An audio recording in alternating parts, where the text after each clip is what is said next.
People worry. People worry about death.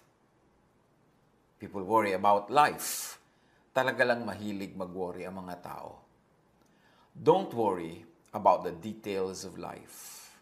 Don't worry about the length of life. And don't worry about death. Yan ang napakaiksing pamagat ng ating pag-aaral ngayon.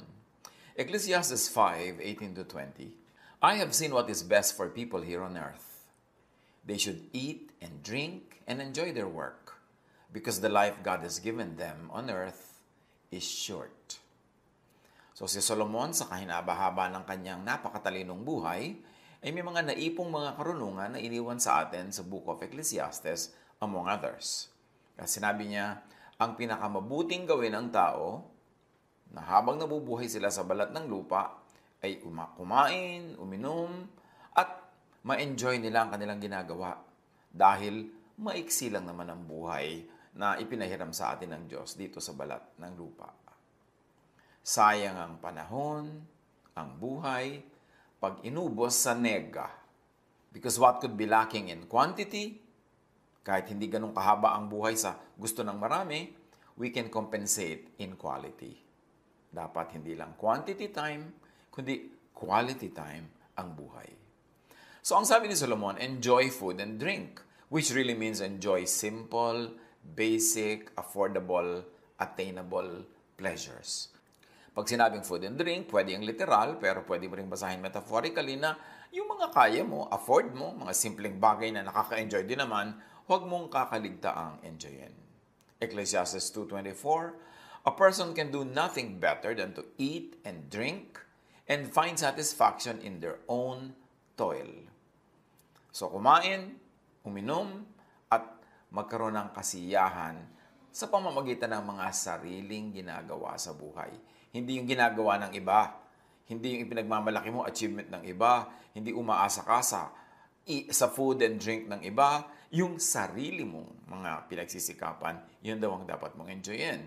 At sabi niya, this too is from the hand of God. Yung ma-enjoy mo yung ginagawa mo, dahil maraming tao nagtatrabaho pero hindi nila na-enjoy ang kanilang ginagawa.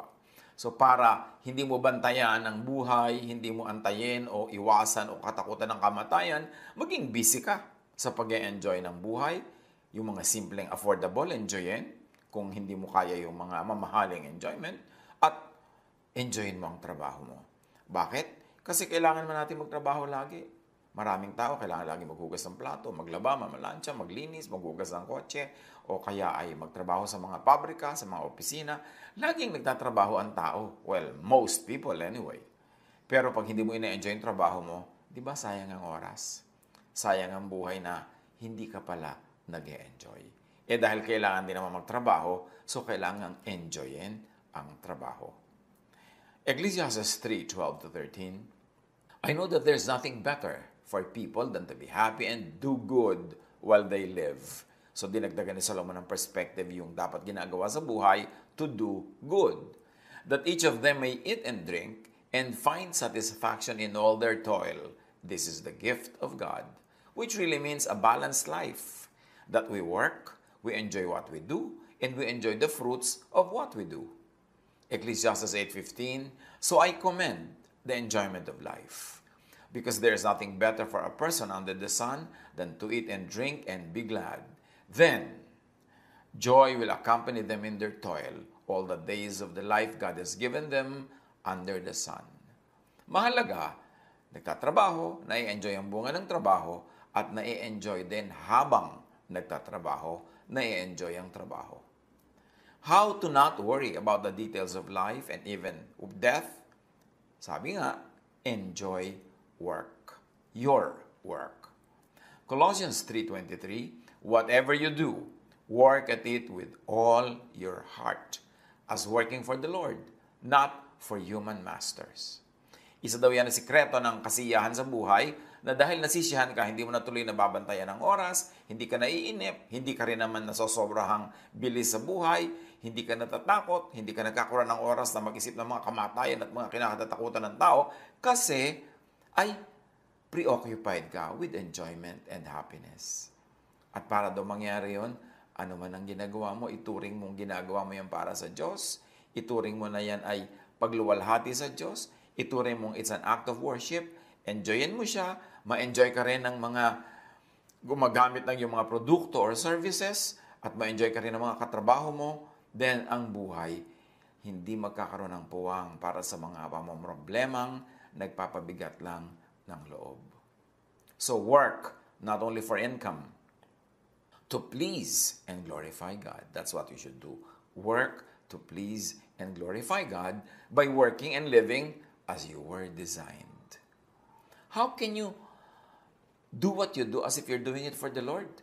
Only when you are doing your work according to your giftedness, according to your talent, according to your God-given nature. Kung paano ka dinesign ng Diyos, pag yun ang ginagawa mong trabaho, nag-e-enjoy ka, para ka lang naglalaro at hindi ka parang nagtatrabaho. Ngayon, kung nagtatrabaho ka, tapos para ka naglalaro, tapos kumikita ka pa, di lang napakasarap na buhay. Ano man ang ranggo mo, ano man yung trabaho mo. Ang enjoyment sa trabaho, hindi kung ano ang trabaho, kung ano ang ranggo, anong posisyon. No. Ang enjoyment is kung bagay ba yung trabaho mo sa gift sa ng Diyos, sa talents na ibinigay niya, sa skills, sa personality ibinigay sa iyo. So work to enjoy the fruits of work and to enjoy the work in and by itself. Yun ba parang kahit hindi ka sweldohan, feeling panalo ka? Kasi yung paggawa mo mismo ng trabaho mo, ine-enjoy mo na. Tapos sinweldohan ka pa, di double benefit. Pero kung, halimbawa, sinusweldohan ka, tumutubo ka, kumikita ka, pero hindi ka naman nag-enjoy sa ginagawa mo. Di ang na-enjoy mo lang yung bunga ng trabaho, pero yung trabaho itself, hindi mo na-enjoy. Lugi sa buhay. Kasi lumalampas, dumadaan ang oras na hindi ka nag-enjoy. Proverbs 12:24, diligent hands will rule, but laziness ends in forced labor. At alam natin yan, na para tayo mag-enjoy, we need a certain level of freedom. Freedom from the control of others, although hindi naman pwedeng completely free tayo from that kasi may interaction sa society. But you need a certain level of independence, of autonomy, of freedom to enjoy. And you do that only when you are fruitful, when your work is giving you your needs para hindi ka umaasa sa iba. Laziness would come from being in the wrong workplace or from doing the wrong work. May mga nagtatanong, bakit po kaya may mga taong pagkatamad-tamad? Siguro hindi pa lang nila natatagpuan o hindi nila hinahanap yung tunay nilang talent, tunay nilang hilig, at tunay nilang gustong gawin. Kaya tuloy wala silang gana. Ano man na ipagawa mo, ang bagal, ang tamad, low quality ang output, kasi hindi sila nagpa-function according to their giftedness. So know what you like and enjoy. And find, then do what you like and enjoy. Para yung buhay mo hindi masayang ang pahiram na oras ng Diyos. Ecclesiastes 11:8, however many years anyone may live, let them enjoy them all. Lahat daw. Gano'n man kahaba ang ipahiram sa iyong buhay, enjoyin mo ang bawat taon, bawat buwan, bawat linggo, bawat araw, although hindi naman siguro posibleng perfectly every day, every week, every month, nag-enjoy ka every year. Pero dapat yung batting average mo, there's more enjoyment than suffering. More fun than paghihirap ng loob, paghihirap ng katawan, at mga kung ano-ano mga stress. Pero magagawa ngayon kung fruitful ka, may ma-enjoy ka tuloy, at fruitful ka kung you are working according to God's design. If you are faithful to the personality and personhood that God gave you when God created you. And the Bible tells us that you were created, I was created, all of us were created wonderfully, fearfully. So, kailangan daw ma-enjoy mo lahat ng mga taon. So, yung bata dapat mag-enjoy ng childhood. Dapat yung matatanda, payagan nila yung mga children to enjoy their childhood. The youth should be able to enjoy their being young, their youthfulness. At dapat ma-enjoy mo ang iyong adulthood, ang inyong senior years. Every period of your life should be enjoyed. But that can happen only when you are economically self-reliant or independent or when you're economically fruitful. Kaya kailangan nagtatrabaho at sa trabaho mabunga at para maging mabunga, according to your giftedness and talent, hindi lang yung napagkakitaan, hindi mo na ibibigay ang yung best. How to know you are in the wrong place? You are doing the wrong work? There is no joy. Doon mo naman malalaman na nasa maling lugar ka, hindi masaya. Ang mga hindi worried about their life or death ay busy kasi sa kasiyahan. At yan ang sinasabi ng Ecclesiastes 5:20. They seldom reflect on the days of their life because God keeps them occupied with gladness of heart. And this is the heart of our subject matter today, na para hindi ka laging may oras para mag-worry, matakot sa future, matakot sa kamatayan, mag-alala, mag-isip na kung ano-ano, kailangan occupied ka with gladness of heart. And that is the gift of God to people who are fruitful, who find their true vocation, who find their true nature and their true talents. Now, pag kayo na-employ nila, ang kanilang trabaho mabunga, na-enjoy nila ang bunga, at napupuno ng kaligayahan most of the time ang kanilang buhay. Hindi tuloy sila laging nagbumukmok, nagdadrama, at nag-overthink. So, be in your right place. Live and die in your right place. Live and die doing what you were created to do in your place of joy. Like and enjoy what you do. Like and enjoy what you must do. Ganyan lang naman ang buhay . Either you are doing what you really like, o marunong ka mag-control lang yung sarili, ng yung isip, ng yung emosyon, that you teach yourself to like what you do. So, are you enjoying what you do? If not, teach yourself to enjoy what you do. Ecclesiastes 3:22. So I saw that there is nothing better for a person than to enjoy their work, because that is their lot. For who can bring them to see what will happen after them? So yung work, hindi lang yan yung destination. Hindi lang yan yung sweldo at the end of the month. Hindi lang yan yung uwian na after 5 p.m. or whatever oras ang uwian nyo. Ang work, hindi lang yan yung retirement na nagkaroon ka ng benefits at mga kung ano-anong pensyon. No. Ang work din dapat every day, every week, every month, every year of it is enjoyable. Every day, the process of working should not be treated only as a means to an end. It must be treated also as an end in and by itself. So work. Work well. Work all the time. Basta able-bodied. Ecclesiastes 2:10, I denied myself nothing my eyes desired. I refused my heart no pleasure. My heart took delight in all my labor, and this was the reward for all my toil. Si Solomon ang sipag-sipag. Ang dami-dami niyang project, ang dami-dami niyang ginagawa. So, ina-enjoy din niya yung bunga at yung process of working. To be happy with life, to leave not much space for worry, for stress, and for fears, delight not only in income, but also delight in the work. Sa pagpapatuloy ng Ecclesiastes 5:18-20, God gives some people the ability to enjoy the wealth and property He gives them, as well as the ability to accept their state in life and enjoy their work. Here we are introduced to another type of person that is blessed. Who is blessed? Binibigyan siya ng Diyos ng capacity na magkaroon ng mga kayamanan, maging mabunga, maging fruitful, tapos may bonus. Binibigyan din siya ng capacity to enjoy the wealth. Kasi maraming mayaman, hindi na-enjoy yung wealth. Either yung ugali nila, hindi talaga sila pala-enjoy, so dapat sila mayaman. O kaya naman, mayaman sila, pero yung health nila, kanilang kalagayan sa buhay, hindi sila makapag-enjoy na marami sa kapal. Pero yung pinless ka naman yung fruitful. Nagkaroon ka na ng mga kayamanan, mas pinless ka na kakayahan na enjoy nito na makaraming pamala na dapat nating ipagpasalamat at dapat nating i-express ang thanksgiving by sharing with also by sharing with the serving.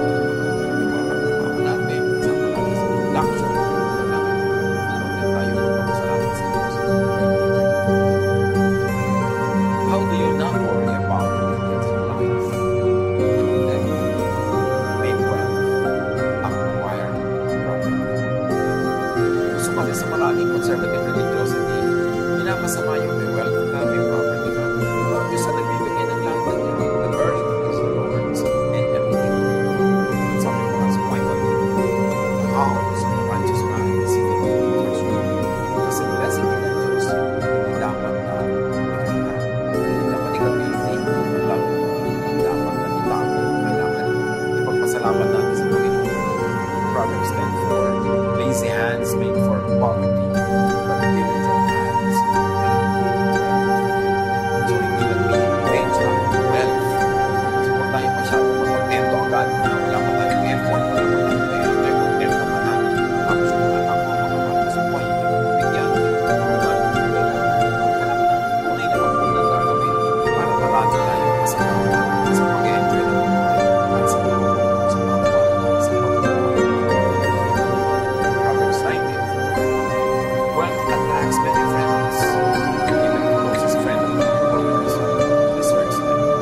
So if you are in your company, you're a people lover, you want people to be around you, well, mas madaling magkaroon ng maraming tao sa paligid. Tayo ay kayamanan. Tayo ay kasi sino naman talaga ang gusto yung sumama sa'yo lagi? Kailangan lagi ng kailangan lagi ng panginoon, lapitan, kailangan lagi gustusan. Gusto ko natin magtsatsaga ng asawa, magtsatsaga ng master.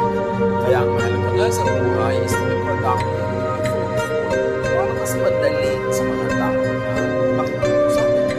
Work well, as well as sing well, God gives wealth to those who please Him.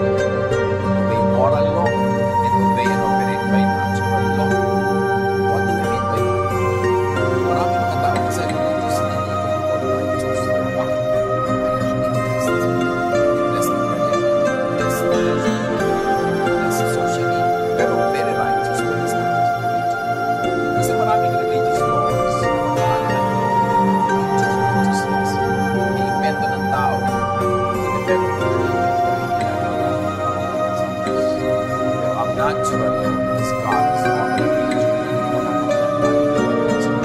So halimbawa, may tao hindi naman religyoso, pero ang ulat-ulat ng negosyo. Tapos merong tao religyoso, wala nang lugi, nagsasara ang negosyo. Bakit ganun? Magtataka natin. Kasi ang righteousness na sinasabi, hindi lang lagi ang religious righteousness. To obey natural law is righteousness. So halimbawa, kahit hindi ka masyadong religyoso, pero ang galing mo mag-start sa negosyo. Ang galing mo pricing, marketing, ang galing mo sa raw materials, sa product, ang galing mo sa customer relations, di righteous ka in terms of natural law. Because natural law tells us na kung magaling ka magnegosyo, maganda ang product, magaling ka mag-handle ng mga tao, tatangkilikin ka, aasenso ka. So righteousness yon by natural law. At sa pag-unlad sa buhay, magandang righteous ka by your religious standards, pero huwag mong kakalimutan yung natural law. Yung hindi ka naman nag-i-improve ng product mo, tapos dadaanin mo sa prayer and fasting, akala mo pwede na yun, nagtataka ka tuloy pag nabigo ka. Yung walang kakwenta-kwenta yung product mo or service, tapos wala kang ginawa kundi maging relihiyoso, magtataka ka ngayon, ba't yung negosyo mo hindi umuunlad? Kasi hindi ka nag-o-obey ng natural law. Because righteousness could be religious righteousness, but it could be, and more importantly, it is righteousness by obeying natural law. Because God is the author of natural law. Ecclesiastes 7:15, in this meaningless life of mine, I have seen both of this. The righteous, at tawagin natin yung by religious law. The righteous perishing in the righteousness. And the wicked, tawagin natin yung wicked by religious law, but probably righteous by natural law. Ulitin natin yung buong verse. In this meaningless life of mine, I have seen both of this. The righteous perishing in their righteousness, and the wicked living long in their wickedness. I-apply natin yan sa negosyo, i-apply natin sa mga pinagagagawa natin sa buhay. At Ecclesiastes 8:14 says, there is something else meaningless that occurs on earth. The righteous who get what the wicked deserve, and the wicked who get what the righteous deserve. Pwedeng yan na actual moral wickedness and righteousness, pero pwede rin yan nabasahin na wickedness in terms of not obeying natural law. How do you not worry about the details of life and even not to worry about death because you don't have too much time to talk about it or to think about it? Accept your difficult state in life without complaining. Siyempre, lahat dumadaan sa hirap, dumadaan sa mga challenges. Accept what you cannot change. Change only what you can, but what you cannot change, you accept, at least for the time being. Job 3:18, captives also enjoy their ease. They no longer hear the slave drivers shout. So kahit man daw ikaw ay magimbihag, ikaw man ay saan malagay, meron pa ring ligaya dyan kung hahanapin mo talaga yun. Ecclesiastes 7:14, when times are good, be happy. But when times are bad, consider this. God has made the one as well as the other. So para hindi ka masyadong nagsesentimiento, nagmumukmok, natatakot, nai-stress, nag-overthink, kung good times, mag-enjoy. Kung bad times, hanapan pa rin yan ng may enjoy. At yung hindi mo maiiwasan, tanggapin ang nangyayari, huwag labanan ng labanan kung hindi naman kayang palitan. Kasi sabi nga, Diyos din naman ang nagbibigay niyan. Hindi yan makakarating sa iyo kung hindi pinayagan ng Diyos. Accept your privileged state in life without needless guilt kung nagkataon naman na ikaw ay privileged. Accept your difficulty and hardship kung doon ka naman napa-assign today. Hindi naman laging ganyan ang assignment. Naiiba-iba naman yan sa paglakad ng panahon. Ecclesiastes 5:20, yung daw mga taong blessed, they do not worry about how short life is because God keeps them busy with what they love to do. Paulit-ulit yung tema that you do something but you love it and therefore you are happy, wala ka masyadong time for drama. Be and keep busy doing what you love to do. Pagtatanong ko minsan yung iba, paano yan yung trabaho ko po, hindi ako enjoy. Gumawa ka ng paraan na makawala sa trabaho na yan, maghanap ka ng ibang trabaho, mag-imbento ka, o mag-self-employed ka, o kung talagang hindi mo maiwasan yan, at least for the time being, turuan mo ang sarili mong tanggapin yan, enjoyin yan, at maging masaya ka. Kasi blessing yan ng Diyos. Kung hindi masyadong malinaw na blessing, ikaw ang magpalinaw at gawin mo sa sarili mo yan na blessing. Kailangan busy ka doing what you love to do.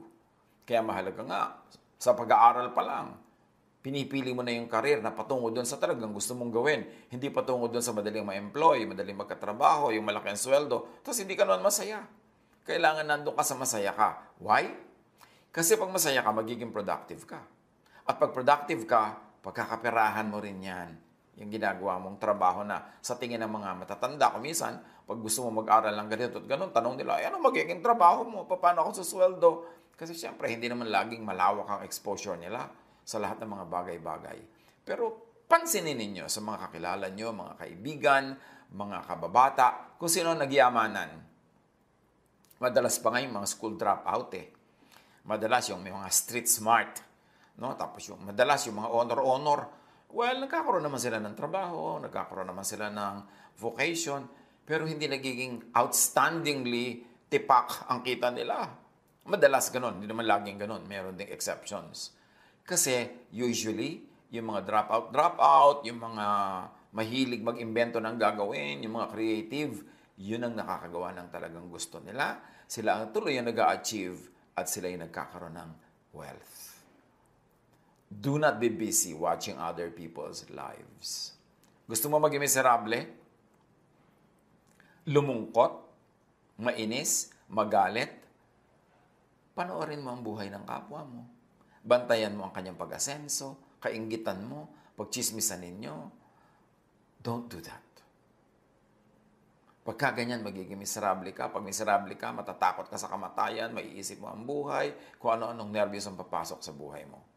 Do not be busy watching other people's lives, comparing your life with other people's lives, and then don't be busy with jealousy and envy.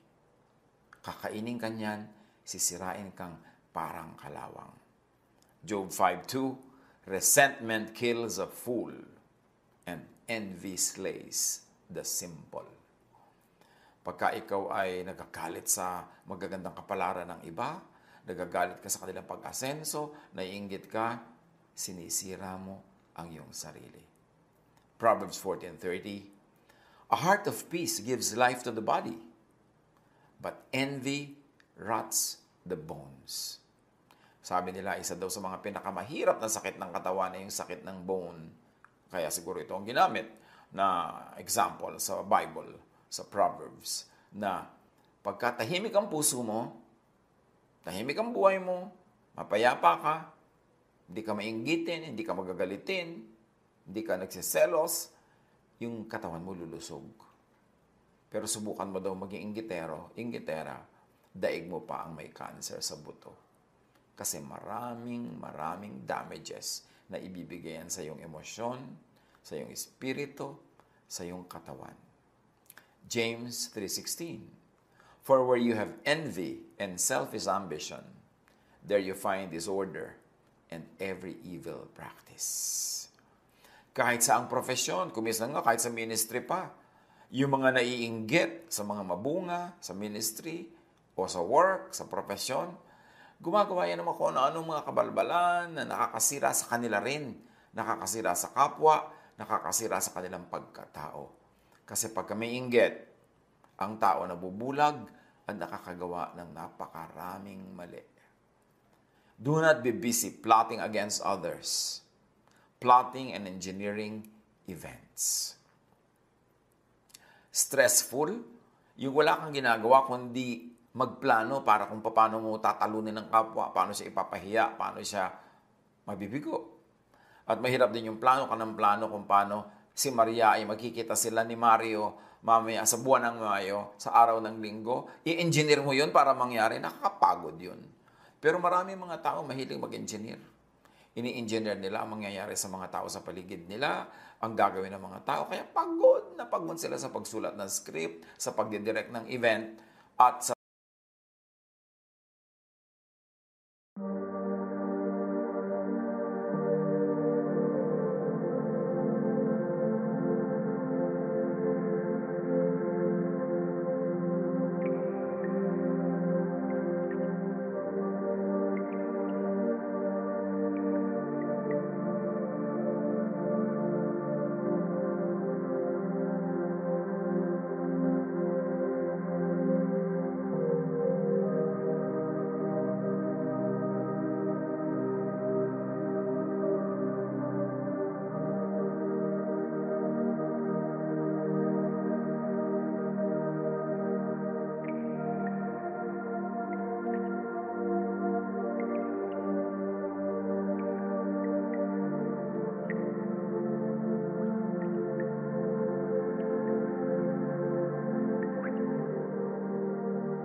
left me with just a shadow where our love once shone.